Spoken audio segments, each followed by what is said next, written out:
বন্ধুগণ সবাইকে নমস্কার। আজকে আমরা একটা নতুন ভাজি করব।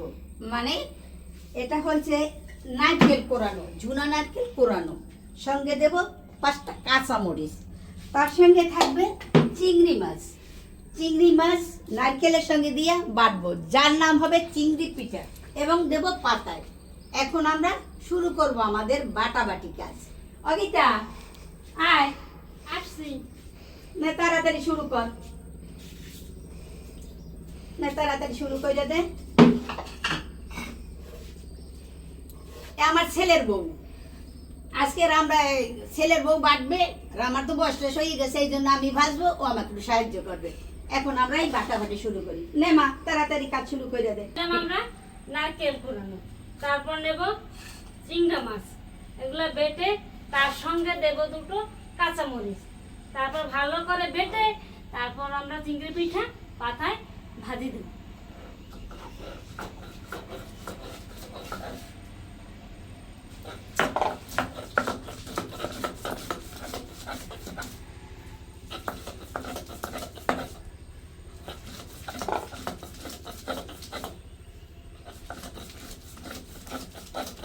অগিতা বাটা হয়েছে? হ্যাঁ, বাটা হয়ে গেছে। নে এখন মা ওই ইসের উপর ওই গামলাটা সব তুলে ফেলা, তুলে তার শেষে আবার আমরা শুরু করি। কলা পাতায় কি করে ভাজবো তা আমরা আবার শুরু করবো। হ্যাঁ, এখন সবই করে তুলে ফেলা। দেখেন আপনারা যারা করেন নাই, যারা খান নাই, যারা দেখেন নাই, আপনারা দেখেন এবং খাবেন কিভাবে আমি ভাজি, তা আপনাদের সমস্ত কিছু সুন্দর করে দেখাবো।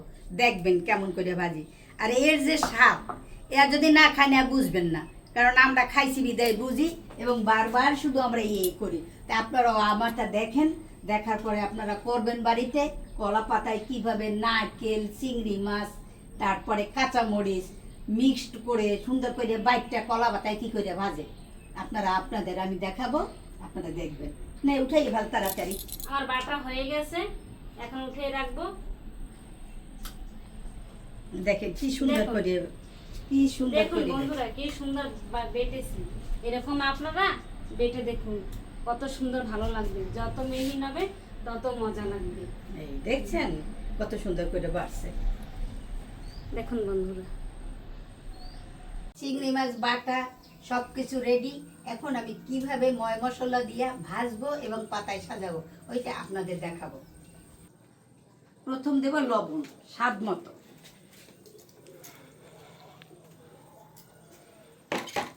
এখন দেব পরিমাণ মতো মরিচের গুঁড়া, কারণ এতে বেশি মরিচ দেওয়া যাবে না, তাহলে খাইতে স্বাদ লাগবে না। তাই পরিমাণ মতো দিলাম আমি মরিচের গুঁড়া। এখন দেব হলুদের গুঁড়া, এটাও পরিমাণ মতো। এখন দিয়ে দেব সরিষার তেল, কারণ চিংড়ি মাছ ভাজিতেও আর বারবার সরিষার তেলের দেওয়া যাবে না, তাই আমি মাখার সময় সরিষার তেলটা একটু পরিমাণ মতো দিয়ে নিলাম। আর দেব যে পাতায় আমি চিংড়ি পিঠা করব, ওই পাতায় একটু তেল দিয়ে নিলাম। এখন আমি ময় মশলা দিয়ে চিংড়ি মাছ এবং নারকেলের মিক্সটা ভালো করে মিশিয়ে নেব।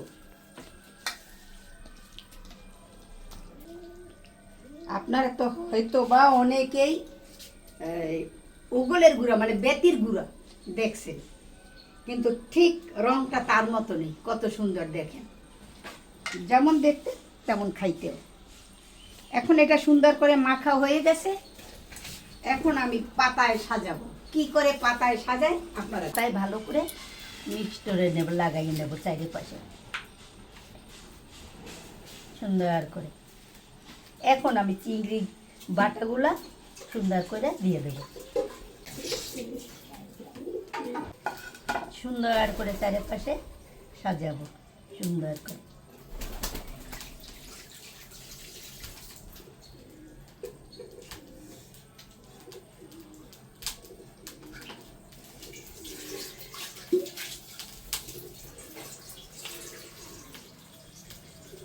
আমার সাজানো হয়ে গেছে, সুন্দর করে মাখা সাজানো কলা পাতায় বিছা। এখন আমি চুলায় আগুন ধরাবো।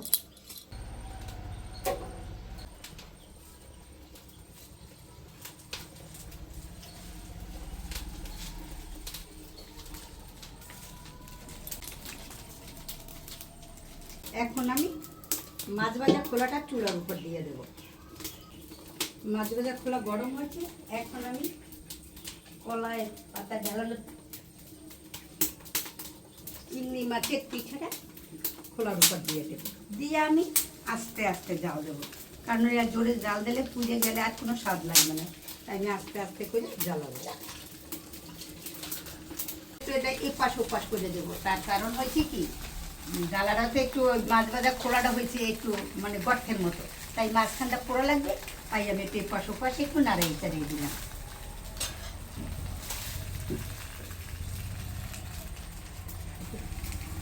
আপনারা হয়তো বা আমার এই চিংড়ি পিঠা দেখে অবশ্যই আপনারা ভাজবেন, যখন ভাজবেন আমার মতো একটু নাড়াই চাড়িয়ে দিবেন, তার কারণ নাড়াই চালাইয়া না দিলে মাঝখানটা পোড়া লাগে এবং ভাজাটা সব জায়গায় ভাজাটা সমান হয় না।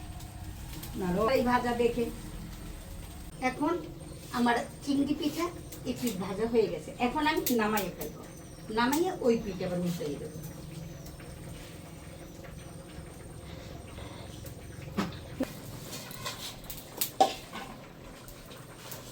এখন এই পাতাটায় আবার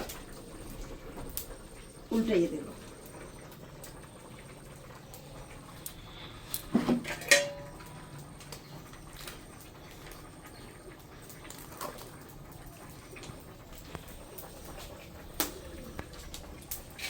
কেমন সুন্দর এই পাশটা ভাজা হয়েছে, এখন অপর পিঠ আবার ভাজা দেবো নতুন করে, আস্তে জ্বালাবো। যত আস্তে ধীরে এই মাছ ভাজাটা এই চিংড়ি পিঠাটা আমি ভাজবো কত ভালো লাগবে। পিঠা দিয়ে দেবো 3টে কাঁচা মরিচ, তার কারণ অনেকে মরিচ কম খায়, অনেকে মরিচ বেশি খায়, চিংড়ি মাছ তো আর অনেকে, তাই আমি এর ভিতরে দিয়ে দিলাম 3টে কাঁচা মরিচ। কাঁচা মরিচ 3টে যার ভালো লাগবে, যদি মনে করে মরিচ কম হয়েছে সে একটা মরিচ খেয়ে নেবে, আর যদি মনে করে না লাগবে না ফেলে দেবে আর কি। এই 3টে মরিচ দিয়ে দেবে।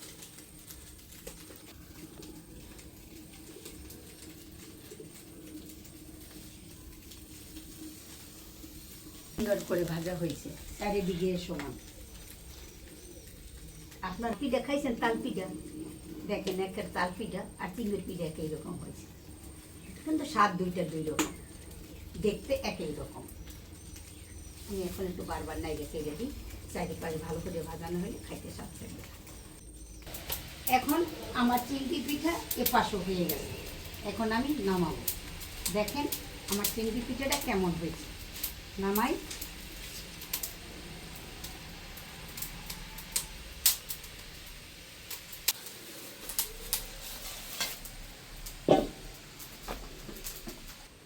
এই যে আমার চিংড়ি পিঠা দেখেন, আপনারা কে কেমন খাইছেন না খান না জানি না, কিন্তু আমি যে ভাজি আপনারা যদি আমার প্রতিবেশীও হইতেন আপনাদের দায়িত্বে আমি নাইলে একবেলা খাওয়াইতাম। আশা করবো আমার এই ভাজা দেখে আপনারাও ভাজবেন, ভাজতে খাবেন, কেমন লাগে আমার জানাবেন।